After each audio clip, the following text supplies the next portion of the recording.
తాకట్టులో ఉన్న బంగారాన్ని విడిపించి ఆ రోజు ఆన్లైన్ రేటుకే మేము కొంటాం. Sharma gold company. నమస్తే, వెల్కమ్ టు సుమన్ టీవీ. నేను మీ యామ్ని.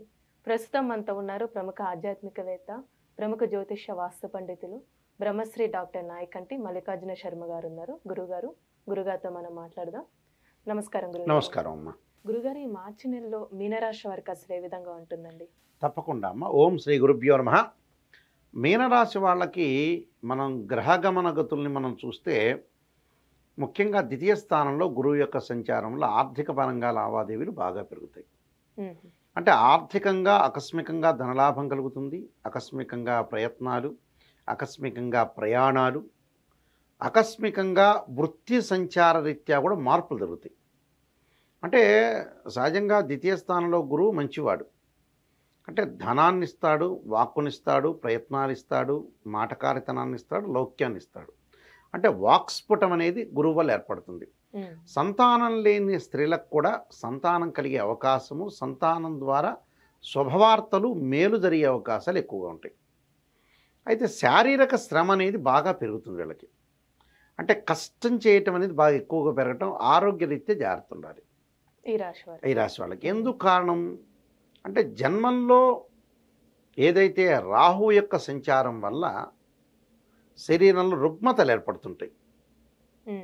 అంటే జన్మంలో రవి, బుధ, రాహువులు, ద్వితీయ స్థానంలో గురువు, వ్యయ స్థానంలో శుక్రశనుల యొక్క సంచారం, సప్తమ స్థానంలో కేతు, అలానే దశమంలో కుజుడు.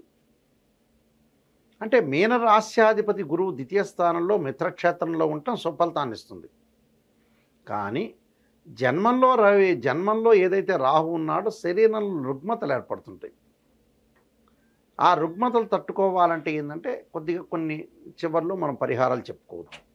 అంటే శరీరంలో ఉన్నట్టుండి పెనుమార్పులు సంభవించిన ఆరోగ్యపరంగా దీర్ఘకాలిక వ్యాధులు ఉన్నవాళ్ళు, షుగరు, బీపీ, కిడ్నీ సంబంధించిన బాధపడుతున్న వ్యక్తులందరూ జాగ్రత్త ఉండాలి. దానితో పాటు వ్యయ స్థానంలో శుక్రుడు యొక్క సంచారం. వ్యయ స్థానంలో అంటే 1, 2, 4, 5, 8, 9, 11 స్థానంలో శుక్రుడు మంచివాడు. 12వ స్థానం శుక్రుడు మిశ్రమ ఫలితాడు. కొన్ని పెళ్లి ప్రయత్నాలు అనేవి దగ్గరకు వచ్చినట్టు వచ్చి వెనక్కి వెళ్తుంటాయి. ప్రయత్నం జరుగుతుంది, ఏదో ఇప్పుడు పెళ్లి చూపులు చూసినప్పుడు 1వ సంబంధం కుదరకపోవచ్చు, 2వ సంబంధం కుదర, 4వ సంబంధం, 5వ సంబంధం కుదిరే అవకాశాలు అయితే ఉంటాయి. అంటే వివాహ ప్రయత్నాలు సఫలీకృతమవుతాయి, ఆలస్యంగా అయ్యే అవకాశాలు ఎక్కువ ఉంటాయి. ఆలస్యం ఒకటి. వృత్తిరీత్యా అనుకూలంగా ఉంటుంది, వృత్తిరీత్యా సహకారం ఉంటుంది, ఆదాయం బాగా పెరుగుతుంది, ఆలోచన సరళి బాగా పెరుగుతుంది, వ్యాపార పరంగా కూడా అభివృద్ధి సాధించే అవకాశం ఎక్కువ ఉంటుంది. అంటే అభివృద్ధి సాధించడం అంటే ఏమిటి?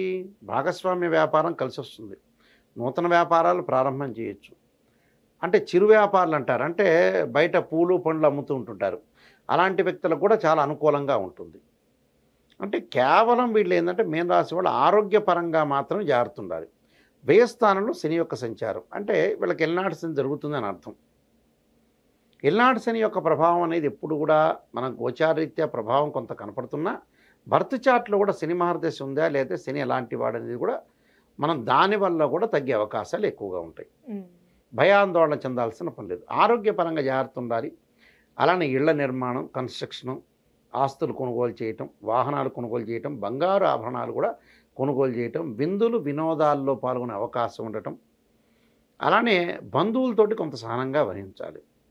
బంధువులు ఒకటి, మిత్రులతోటి మటుకు లేనిపోని అనవసరంగా మాట్లాడకుండా మితభాషగా జీవితాన్ని, అంటే బయట ఉద్యోగరీత్యా కూడా మితభాషగా ఉండాలి. అంటే వీళ్ళు ఏ మంచి చెప్పినా కూడా అది చెడయ్యే అవకాశం ఎక్కువ ఉంది. అంత చెడయ్యే అవకాశం ఉన్నప్పుడు వీళ్ళు మితభాషగా ఉండటం చాలా మంచిది. ఇలాంటి విషయాల్లో కొంత శ్రద్ధ పెట్టి ఆరోగ్యపరంగా కూడా కొంతగా జాగ్రత్తగా ఉండి ముందుకు వెళ్ళాలి. అంటే ఆరోగ్యం కూడా మహాభాగ్యం కాబట్టి ఆరోగ్య ప్రయత్నం ఒకటి. అలానే విద్యార్థులకు మంచి అనుకూలమైన కాలం ఉంటుంది, విద్యార్థులు ఏకాగ్రతతో ముందుకు వెళ్ళే అవకాశం ఉంది. స్త్రీల విషయంలో వచ్చేటప్పటికల్లా ఏదో చేయాలని కొంత కాళ్ళు నొప్పులు, చేతుల నొప్పులు, కొంత శరీరం రుగ్మతలు ఏర్పడతాయి, చికాకులు కూడా కలుగుతాయి స్త్రీలకి. ఆ చికాకులన్నీ కూడా తొలగిపోవాలంటే దైవారాధన అనేది చాలా ముఖ్యం. అయితే వీళ్ళు ముఖ్యంగా ఎవరో అంటున్నారని, ఏదో చేస్తున్నారని కొన్ని విషయాలకు ముందుకు వెళ్ళకూడదు. వాళ్ళని చెడ్డవాళ్ళందరినీ కూడా వెనక్కి తోసేయాలి. అంటే మనం ఈత నేర్చుకునేటప్పుడు ఈత ఒక బావిలో కానీ దేనిలో సరే నదుల్లో కానీ ఈతకి వెళ్ళేటప్పుడు ఒక పడవలో వెళ్ళేటప్పుడు ఆ నీళ్ళని వెనక్కి నెడుతూ ఉంటారు. అంటే చెడ్డ వాళ్ళందరినీ కూడా వెనక్కి పడేసుకోవాలి వీళ్ళు. అంటే వెనక్కి నెట్టుకోవాలి, మంచి వాళ్ళని ముందుకు రప్పించుకోవాలి. చెడ్డవాళ్ళు ఎవరైతే ఉంటారో మనం వాళ్ళని వెనక్కి నెట్టడం అనేది చాలా ఇంపార్టెంట్. అంటే వాళ్ళు వెళ్ళిపోయారు. కొంత మానసికంగా వీళ్ళు స్ట్రాంగ్ అవ్వటం చాలా ఇంపార్టెంట్. మానసికంగా ఆందోళన పడకుండా, ఆరోగ్యపరంగా కూడా ట్రబుల్ లేకుండా, అతి వేగం అనేది పనికిరాదు కాబట్టి అతి వేగంగా వెళ్లకుండా ఉండటం చాలా మంచిది. అయితే 11వ స్థానంలో కుజుడు యొక్క సంచారం వల్ల ఇలాంటివి ఏమీ జరగవు. ఆరోగ్యంలో స్థితిగతులు మారుతున్నా ప్రమాదాలు జరిగే సూచనలు అయితే ఉండవు. అంటే రియల్ ఎస్టేట్ కానీ, కన్స్ట్రక్షన్ కానీ, రైతులకు కానీ, కెమికల్ కంపెనీల వాళ్ళకి కానీ, ఆధ్యాత్మిక పరంగా ఉండే వ్యక్తులకు కానీ, పూజా స్టోర్స్ వాళ్ళకి కానీ, ఫ్యాన్సీ స్టోర్ల వాళ్ళకి కానీ, అలానే సోప్స్ కానీ, అలానే ఫ్యాన్సీ షాప్, వీళ్ళందరికీ కూడా అనుకూలంగా ఉంటుంది. అంటే కుజుడు యొక్క సంచారం వల్ల వాళ్ళు కన్స్ట్రక్షన్ కానీ, నిర్మాణాలు కానీ ఇలాంటివన్నీ కూడా చేపట్టి చాలా హుందాగా పేరు ప్రతిష్టలు పెంపొందించుకునే అవకాశం ఎక్కువగా ఉంటుంది. అంటే సంఘంలో కీర్తి ప్రతిష్టలు కూడా పెంపొందించుకుంటారు. అంటే వీళ్ళు చేసే ప్రతి ప్రయత్నం కూడా కొంత సఫలీకృతం అవుతుంది. దీనికి కారణం ఏంటి? మీనరాశి వాళ్ళకి ద్వితీయ స్థానంలో గురువు మంచివాడు, జన్మంలో రవి మంచివాడు, 11వ స్థానంలో కుజుడు మంచివాడు. అంటే ఈ 3 గ్రహాల వల్ల అనుకూలమైన ఫలితాలు ఉంటాయి. బుధుడు మధ్య రకమైన ఫలితాన్ని ఇస్తాడు, రాహు శని అనుకూలంగా లేదు, కేతువు కూడా మధ్య రకమైన ఫలితాన్ని ఇస్తాడు. కాబట్టి ప్రతి పని కూడా మనం ప్రయత్నం లేకుండా చేస్తే చాలా అనుకూలంగా ఉంటుంది. శారీరక శ్రమ జరుగుతుంది. శరీర ఆరోగ్యాన్ని చూసుకుంటే సంఘంలో ఎట్టి పరిస్థితుల్లో కూడా వీళ్ళ కీర్తి పరిస్థితులు వచ్చే అవకాశం ఎక్కువగా ఉంటుంది. కాబట్టి మితభాషిగా ఉండాలి. ఆలోచనలు అనేది ఉండొచ్చు, మాట్లాడే విధానంలో మటుకు అతి తక్కువగా ఉండటం చాలా మంచిది. అతి తక్కువగా ఉంటే జీవితాన్ని మనకి ముందుకు వెళ్ళే అవకాశాలు ఎక్కువగా ఉంటాయండి. అంటే ఈ రాశి వారికి ఎలాంటి పరిహారం చేస్తే మంచిది? ఈ రాశి వాళ్ళు తప్పకుండా పరిహారం చేసుకోవాల్సింది ఏమిటి అంటే, ఓం నమః శివాయ పంచాక్షర ఒకటి, శరీరే జర్జరీభూతే వ్యాధిగ్రస్తే కళేబరే ఔషధం జాహ్నవీతోయం వైద్యో నారాయణ అనే మంత్రాన్ని, ఏదైనా సరే శైవ క్షేత్రాన్ని, ఒక ద్వాదశ జ్యోతిర్లింగ క్షేత్రాన్ని దర్శించడం ఒకటి విద్యార్థులకు అనుకూలంగా ఉంటుంది. స్త్రీలకు ఆలోచన సరళిలో కొన్ని మార్పులు జరుగుతుంటాయి.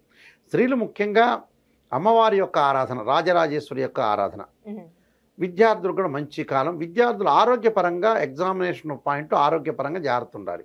దానికి త్ర్యంబక విజామహే సుగంధిం పుష్టివర్ధనం అనే మంత్రాన్ని చదువుకొని ఓం నమః శివాయ పంచాక్షరి చేసుకోవడం. పిల్లలు చదవలేని వ్యక్తులకు కూడా తల్లిదండ్రులు వాళ్ళ పేర్లు అనుకొని పిల్లల యొక్క పేర్లు కానీ, లేదా త్రయంబక హోమం కానీ, ఆరోగ్యపరంగా రుద్ర హోమం కానీ చేయించడం వల్ల కూడా చాలా మంచి జరిగే అవకాశం ఉంది. ఇంకా లాస్ట్గా తత్పురుషాయ విద్యే మహాదేవాయ ధీమహే తన్నో రుద్ర ప్రచోదయాత్ అనే మంత్రాన్ని కూడా చదవటం వల్ల కూడా వీళ్ళకి మంచి జరిగే అవకాశం ఖచ్చితంగా ఉంటుందమ్మా. చాలా చక్కగా తెలియజేస్తారండి. ధన్యవాదాలు. నమస్కారం అండి.